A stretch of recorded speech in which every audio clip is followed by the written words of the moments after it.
morning, everyone. We request all who are present and those who are joining us virtually to stand as we offer our prayer to be led by Engineer Wieland D. Hadiroy. In the name of the Father, the Son, and Holy Spirit. Amen. Loving Heavenly Father, we come to you this hour, pleading for your blessing and help as we are gathered here together. We pray for guidance in the matters at hand and ask that you will clearly show us how to conduct our work with a spirit of joy, equally and enthusiasm. This we ask in your name. Amen. In the name of the Father, the Son, and Holy Spirit.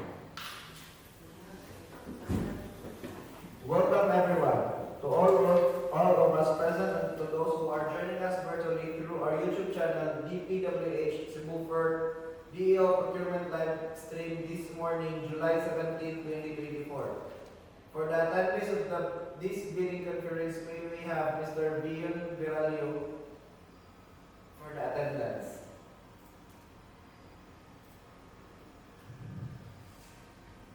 Good morning, everyone. As I call your name, please raise your hand to be acknowledged. Renato J. Catino, our Vice Chairperson of the BAC. Good morning. Mr. Julio Cesar Cañas, BAC member. Engineer Jose F. Binuya, BAC member. Engineer Marianito E. Lime, BAC member. Wina D. Hajirol, Head of the BAC Secretariat. Teresita Discaliar, EWG member. Beatrice B. Velasco, EWG member. And Antoinette J. Calivel, EWG member. That's all.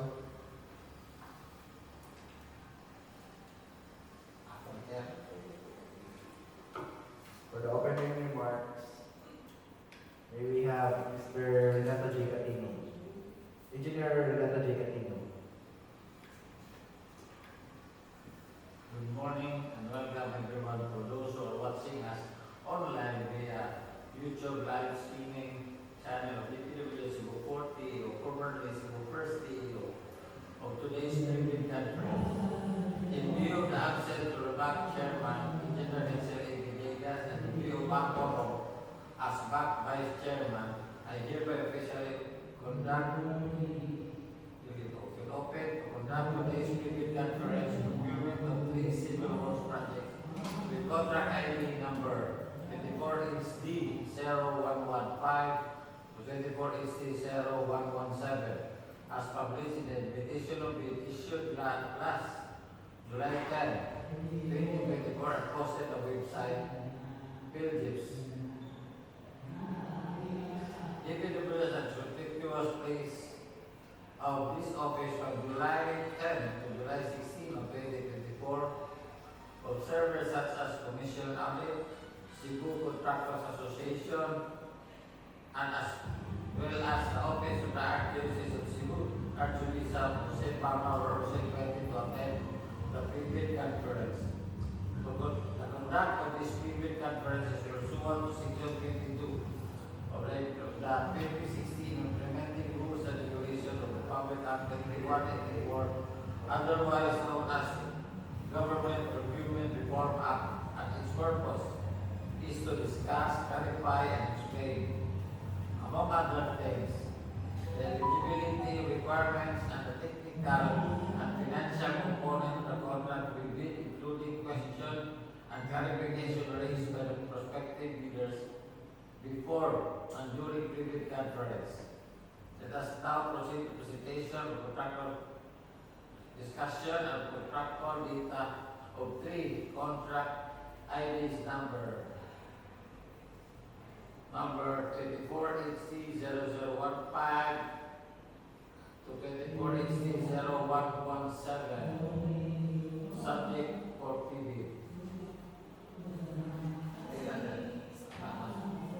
For the project profile number 1 to be read by Engineer Binuya and Engineer Iscaliar.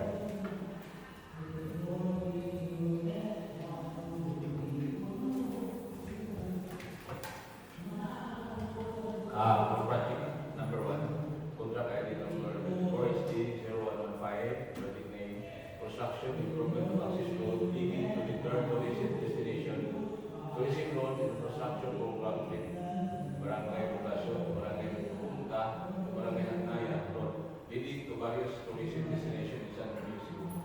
Funding source FY 2024 approved budget for the contract 57,900,000.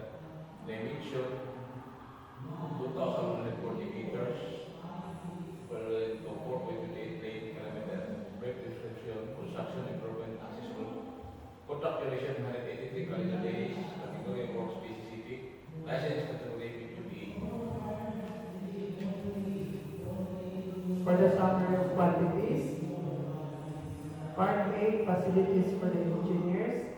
Part B, other general requirements. Part C, earthwork. Part D, surveys and base course. Part E, surface courses.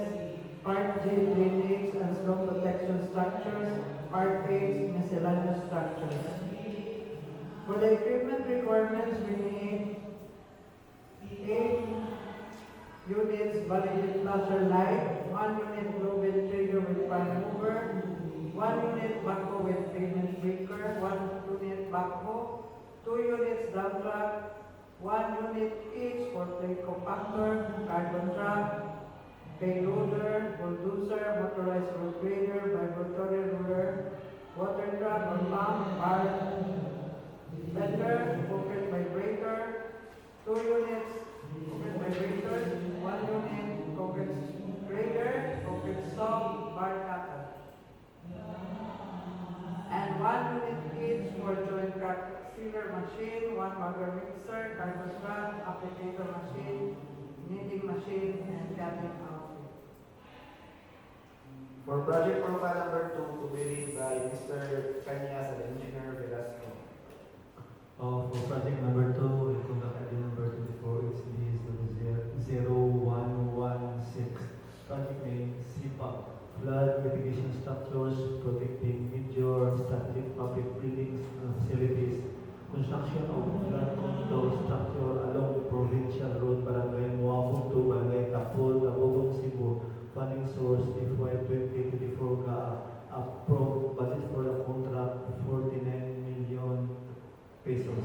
Dimension 2,780 linear meter. Brief description, construction of flood control structure.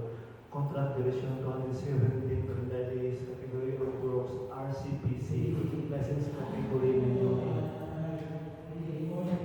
For summary of activities, Part B, other general requirements. Part C, earthwork. Part D, drainage and storm protection structures. Part H, miscellaneous structures. For equipment requirements, we need 12 laser light, target laser light, 1 each for breaker with breaker, backhoe with breaker, backhoe weld light, bar bender, bar cutter, bulldozer, cargo truck, chainsaw, concrete saw, concrete vibrator, cutting outfit, 2 units dump truck, 1 unit for motorized road grader, 1 bagger loader, plate runner, plate compactor, truck mounted crane, vibratory roller, water truck or pump. For project profile number 3 to be read by Engineer Biloyan, Mr. Camilo. For project number 3 contract ID number 24 is J0117. Funding name SIPA access road or bridges from National Road leading to major strategic public building facilities construction of buildings outflow at Tubo Curva, Medina, Bantayan, Mayor, Barangay Ako, dan Bantayan. Funding source FY 2024 approved budget for the contract 19,600,000. Dimension 1,229 meters. Description, construction of buildings outfall. Contract duration 177 calendar days. Category works RCPC. License category small B. Summary quantities. Part B, other general requirements. Part C, earthwork. Part D, surface and base course. Part E, surface courses. Part G, drainage and slope protection structures. Part H, miscellaneous structures. For equipment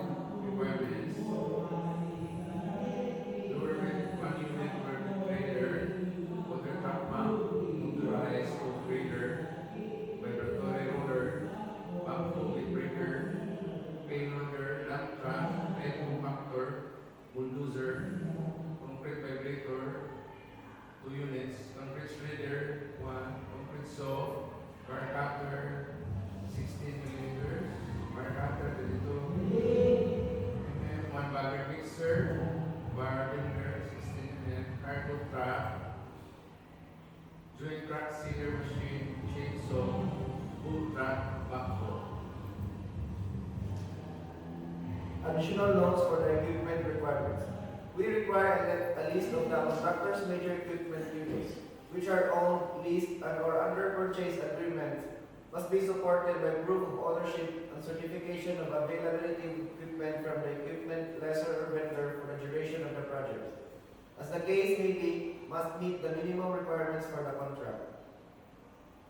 For minimum materials listing equipment requirements, please refer to DPWH Department Order Number 11 dated January 24, 2017 with the subject inclusion of the minimum materials testing equipment in the technical component of the bid.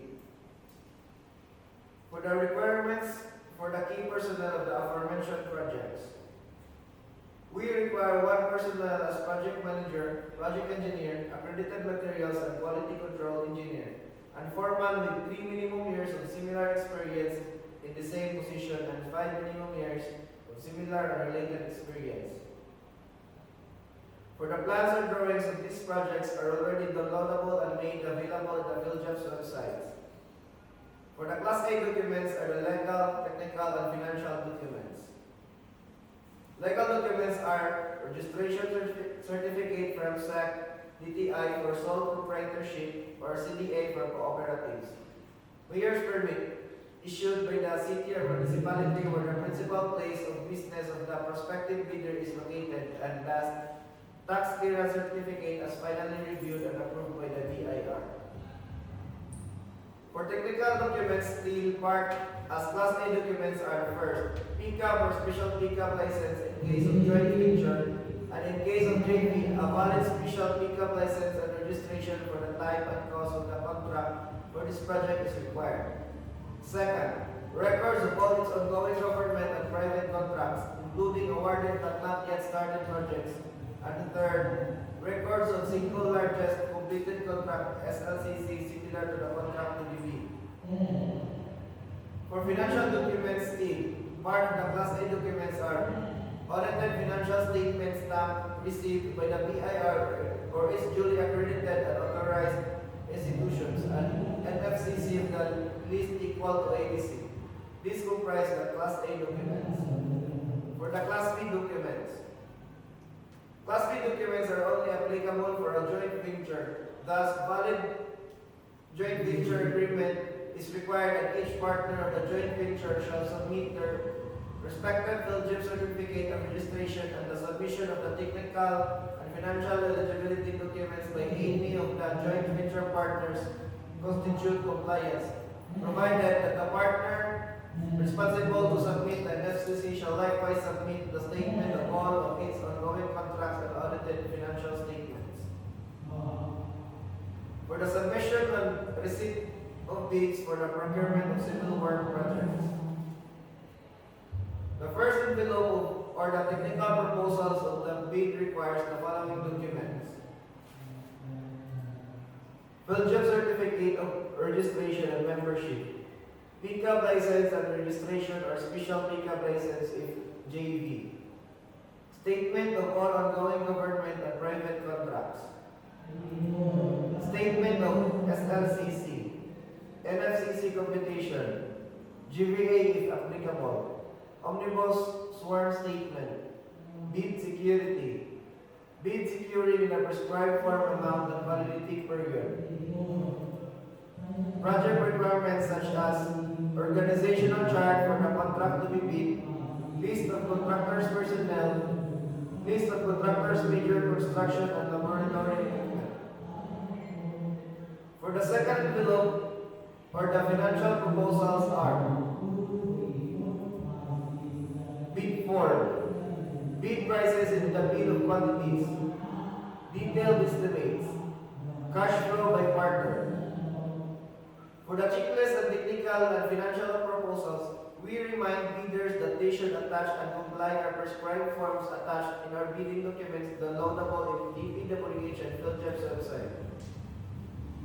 For the opening and preliminary examination of bids, the bank shall open the bids in public at the time on the date and at the place specified in the invitation to bid.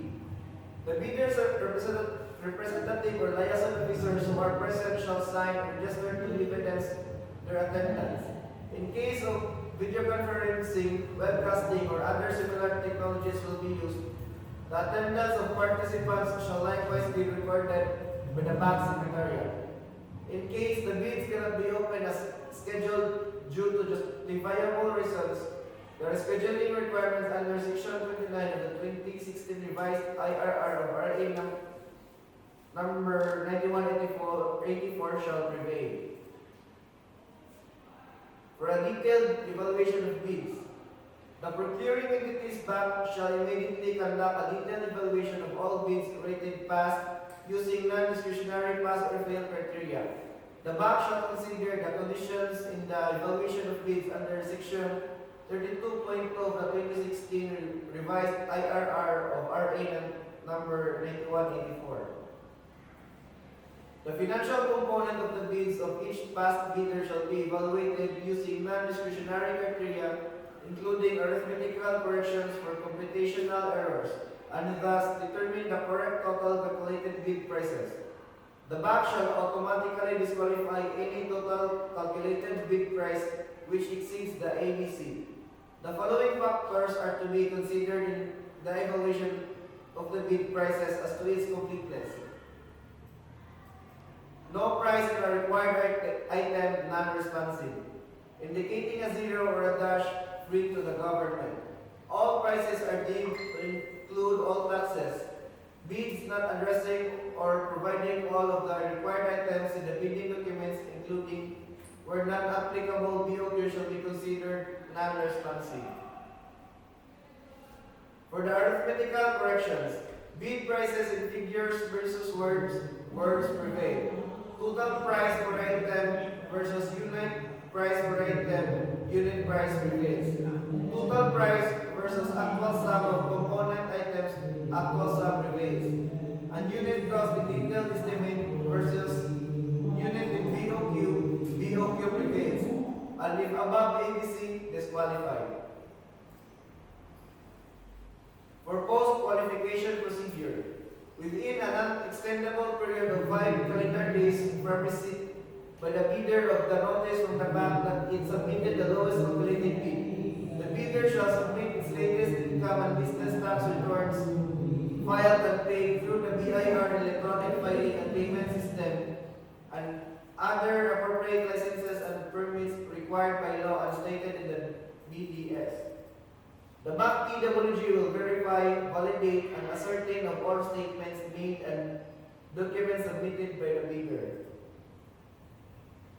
For the legal requirements, the licenses, certificates, permits, agreements, and exclusion in any blacklist. For financial requirements, bid security, bid price proposal, and NFCC. Technical requirements, key personnel, availability and commitment of major construction equipment, performance in the ongoing government and private contracts, authenticity and correctness of bid security.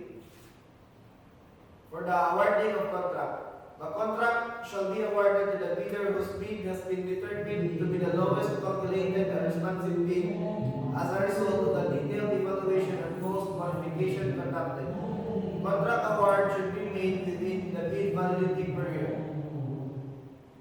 For questions and clarifications for the project subject in this pre-bidding conference, are advised to send their letter on or before 19th day of July 2024 and must be addressed to Engineer Rachel A. Villegas, Chief of Quality Assurance Section, BAC Chairman, or to Minad B. Hajiron, OIC Head Procurement Engineer, on our office address or email us at electronicbids_Sibuford@dpwh.gov.ph. Bids must be duly received by the bank secretariat on or before 10 a.m. on the 29th day of July 2024.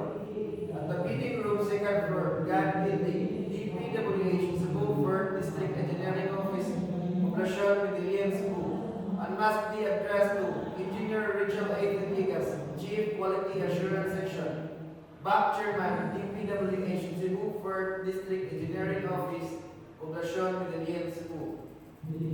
Bidders who wish to submit their bids electronically shall send them to electronicbids_cebu4@dpwh.gov.ph. Guidelines for the electronic submission of bids are detailed in the said DPWH Department Number 87, dated September 24, 2020, and contained in the bid data sheet. However, bidders should only select one mode of submission, either manual or electronic. Bidders shall submit one copy of the first and second components of their bid. The original of the technical proposal shall enclose in one sealed envelope marked as original technical proposal, whereas the original of the financial proposal shall be enclosed in another sealed envelope marked as original financial proposal.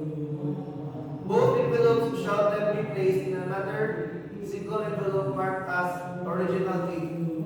The other copy of technical proposal and financial proposal shall be similarly sealed duly marked as copy number 1, technical proposal, and copy number 1, financial proposal, respectively, and the outer envelope as copy number 1. These envelopes containing the original and copy number 1 shall then be enclosed in one single envelope that shall indicate the name of the contract to be bid. Bear the name and address of the bidder. Be addressed to the procuring entity in accordance with ITP Clause 17. Bear the specific identification of this bidding process indicated in the BDS. And bear a warning do not open before the time and date for the opening of bids in accordance with ITP Clause 16. All documents shall be properly signed, tagged, paginated, and book-bounded.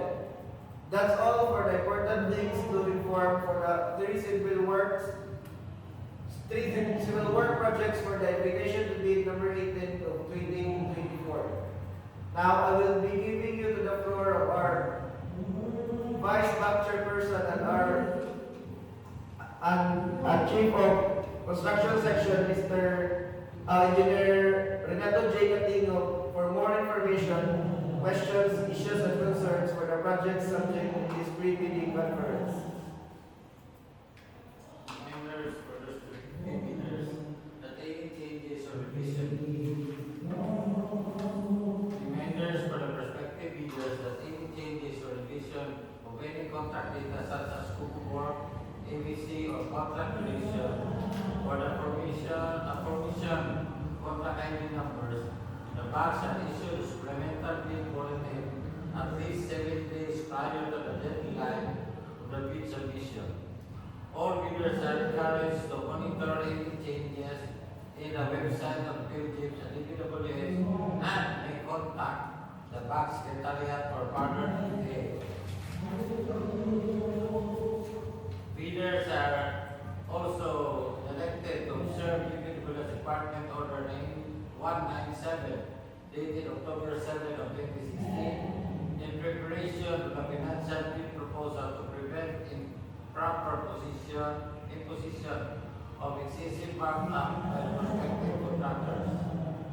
Lastly, prospective bidders are enjoined to observe the enforcement of DPWH Department Order 2880 February 26, 2024 with the subject 3-strike policy in procurement of infrastructure goods and consulting services.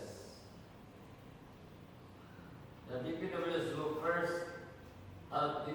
Fourth District Engineering Office reserves the right to reject any and all bids, declared failure of bidding, or not award the contract at any time prior to the contract award in accordance with Section 35.6 and 41 of the 2016 revised implementing rules and regulations IRR over Public Act number 9184 without hereby including any liability to the affected bidders or bidders. Any comment, reaction, clarification from the back and prospective bidders for the aforementioned projects, contract ID numbers discussed? If none, Private conference, procurement of civil works projects with contract ID 24XT0115 to 24XT0117 adjourned at exactly 10:26.